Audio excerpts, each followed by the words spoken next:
So I'm Cullen, Angus, and I'm with Aptara. I'm here to talk about learning portals and what enterprise knowledge portals are. I'm going to go ahead and run you through a couple quick slides, and I'm actually going to go through an actual real site that you can take a look at. So just real quickly about Aptara.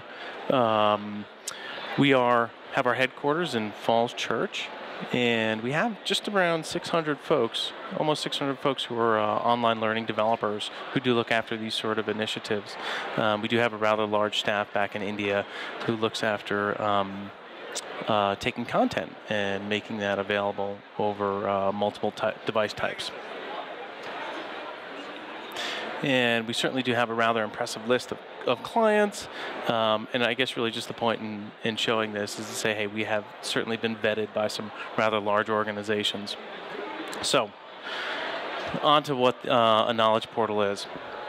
So what is a knowledge portal? So really, it's a site to take all of your content, and this could be your content as it currently exists, the content that you're thinking about creating, or the content that you know is out there which isn't currently organized. And I think that's probably the real key to what a knowledge portal is, and really how to get the value out of it is really to understand what your learners are currently looking at today, but also having a feel for all the other sources that they're going to learn more about whether it's the company or a product of your company or a service offered by your company. And of course, taking material and granting access through one site also increases the user experience. It's certainly a better experience whereby instead of having your audience search for a lot of data in numerous different places and possibly becoming, whether it's, frustrated or confused, it certainly is a great organization tool as well. So here's what I'd ask that you think about when you think about a knowledge portal. So I suspect that you're probably already launching courses from an LMS. Very common in LMS. This is not meant to replace an LMS. An LMS certainly is a key function in any sort of learning organization. I mean, when you think about 360 reviews, individuals' growth at your company, sometimes, especially if you work for an organization which has high compliance, and if you have stringent compliances, I'm sure you're using an LMS, and it has a very definite reason. And so this is not a replacement for the LMS, but it works with an LMS. So along with content from an LMS, you might be having instructional-led material. So where do you keep all the instructor-led material today? But I bet if you look around and start polling your learners, you're going to find out that they're not just pulling content from an LMS or going to instructor-led classes. They are surfing the web. Maybe somebody found a great site that they go to. Maybe that they've signed up for certain Twitter feeds. Maybe your organization does have a wiki site. Possibly you're using social media sites. There's a lot of different areas that, as a learner, you have an opportunity to grab data from. And yes, certainly they're the known ones in LMS or classes that you're currently offering your learners today. But you start to peel back the onion a bit more, and you find that content is in fact coming from many sources beyond that. So it's a way of taking all this material, whether it's individual material or sources for material, and putting them all together. So I'm going to again give you an example. So it turns out that this is a site that we did with Coldwell Banker, and this actually won an award from Chief Learning Officer.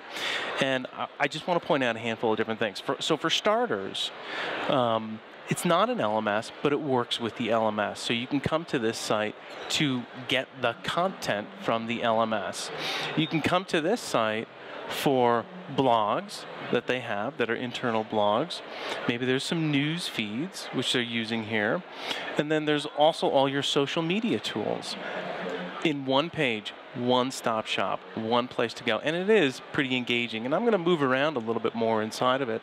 But nonetheless, so Twitter, Facebook, you know, if you're not using Facebook, you're using Yammer or Joomla, you know, one of the more enterprise level type of social medias, social sites, that's fine as well. LinkedIn, YouTube, you know, the rate at which learning information over YouTube is just fantastic, right? Because no longer are people worrying about, you know, these huge productions of green screen. It's, you know, a simple flip cam, learning, got it, put it on the link and organize it to where it is. And of course, you know, industry websites, possibly, you know, if there's engineering involved, or maybe it's a farmer company, you know, there's a lot of data out there. You can have it nicely organized. And then certainly if there's any featured learning. But what I want to show you about, so when you land at this site, you have all these opportunities to go and find learning, and some of it might be coming from external sources, and I'm sure a lot of it will come from internal sources as well. So once you get to the site, you can go right ahead and you could put up, oh, excuse me. Let me go ahead and bring this down here. Okay. So when you first land at the site, what we can do is maybe you have some quick hit information that you want people to see right away. If it's a university, it could be university campus. If it's a large corporation, it could be a large corporate building. It doesn't matter, but it is certainly about applying something which is, you know, which is going to grab your attention graphically. So when you land, any sort of information that you're interested in pushing out right away, it's right here on the landing site. So this fella here is sitting here, and he has an opportunity to go ahead and click and watch a video. And so this video might be something which is very, very current content. I mean, you probably know yourself. You probably, in your company, you probably have a knowledge repository. And these knowledge repositories are knowledge databases, right, of white paper after white paper and PDFs. They're libraries, and they're big enough to crush under their own weight. So what's great about having something up front on the very landing page is that it's fresh, it's light, it's short, and it's, you know, immediate information. So, you know, being a visitor here, I can click on all these different news videos, which are likely going to be something very short and something immediate.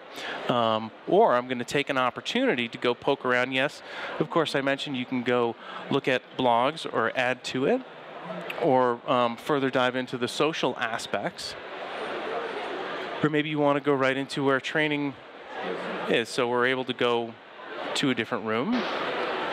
Well, nonetheless, as that loads, I'd ask you to think about this. So you're at this site, and you have access to all these different medium types. So you can head into one area, which maybe this area is about products. Or maybe you want to decide to organize it where a particular area that you'll go into is about your role type. There's a lot of different ways to go ahead and massage the information or the learning material. So, you know, think about your LMS. There's a good chance that your LMS is probably very linear in nature. And maybe in that LMS, your courses are conceptual and then task-based in the same course. Putting something like this together allows you to pull out the real how to get it done material, the task-based material, and put it in one section in here, task-based material. Or maybe you might want to think about knowledge support systems, right? So it's where it's at the moment of need. You could pull that data out and put it in another section. Or maybe it is, in fact, career development. You want to better understand what are my other opportunities and what else is it that I need to know throughout the organization to move into a different role. So here in this example, we've gone into this training room, if you will. What they've done here is they've chopped the content in a couple different ways about leadership, training, business planning. Let me go ahead and so we've put some really nice graphics up front in order to, again, help you visualize where it is that you're going to fetch this content. even if you decide to use this area for material that's in the LMS that you're thinking that might be a little bit better if it's elsewhere, or if you want to link to the whole LMS, if you want to link to external sites, maybe you want to have some content launched directly from a portal. Really, the thrust of it is sometimes content gets locked in an LMS, and sometimes it gets locked in folks' heads as to where that content is. So if you put together a site which is kind of lightweight, well-driven by graphics, and you give them lots of options, it's just a much more satisfying and engaging place to go. Have you ever said to someone, go to this site and you have to look through this whole list of PDFs to find material? So even if you don't want to recreate material, what you could absolutely do is, inside of these sort of sites, is to take what you've already built and just pull certain sections of it that make most sense to have it immediately. So again, this kind of goes back to that, there's concepts and then there's tasks. It kind of speaks towards that, where sometimes you just need to know how to do something right away. Instead of going through an entire course from stem to stern and read its concepts and take assessments, sometimes you just want that information right away. And a knowledge portal gives you areas where you're able to put information there that speaks towards that. Yeah, you can absolutely put it on your site. We can host it for you if you'd like, but it's certainly something that can go behind your firewall. And if it turns out that you're using, social networking, and if you're going to want to pull information directly from an LMS, you're probably going to want this behind your firewall. And it's also going to speak towards, well, how many users do you have? It probably just makes more sense for you to host it, but we're happy to do it as well. So I'll give you one other little example here. So I have a client today who part of, they have an MBA program. And what they have to do is all their leaders get a book, which was written by the organization, and it's part of it's part of their growth path. Here's a book, you need to know all this. So they found it after lots of polling. They found that it kind of boring. And so here again, what they're doing is they're breaking it up, whereby this book is going to be separated out into different types of content. Where is it conceptual? Where is it non-conceptual? And based upon their findings, they're going to put it in different areas, and these are for leaders as well. So they're going to have a leadership blog. So this way they're going to have discussion groups on those topics. And so there's a lot of different collaborative elements or interactive elements that you're able to put into a portal. And I'll just give you real quickly just a few more examples, because I think there's a few which are really worth showing. This is actually another one that we did, as you can see, for KPMG. And let me go up one more, sorry. And since this had a real tech feel, that's exactly what they did. They put together something in a real tech motif. And so when you land, there's skills validations, there's forums, there's an auditorium where people can get together, and then there's learning sources, probably an area that you would pull something from the LMS. This is another example of a leadership portal. As you can see, we've done this for Hilton. This is kind of a generic site. This is something that I would normally walk a client through, but the point is that you're going to design an environment which speaks towards your learners, which probably is going to be highly, highly branded for your company, and then you're going to fill it with a different sort of content. So some areas are going to connect with an LMS. Some you're going to have videos that run right away, immediate information. You might go ahead and use blogs and different discussion forums. One other little thing that I wanted to point out, we're also able to build these portals viewable on iPads today.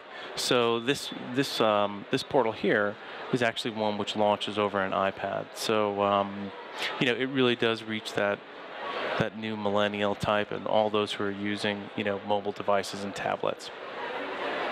So that's kind of some of the things I wanted to tell you about. If I can answer any questions, I'm here. I'll hang around the booth for a little bit. I'm also over at booth 404 for the rest of the event.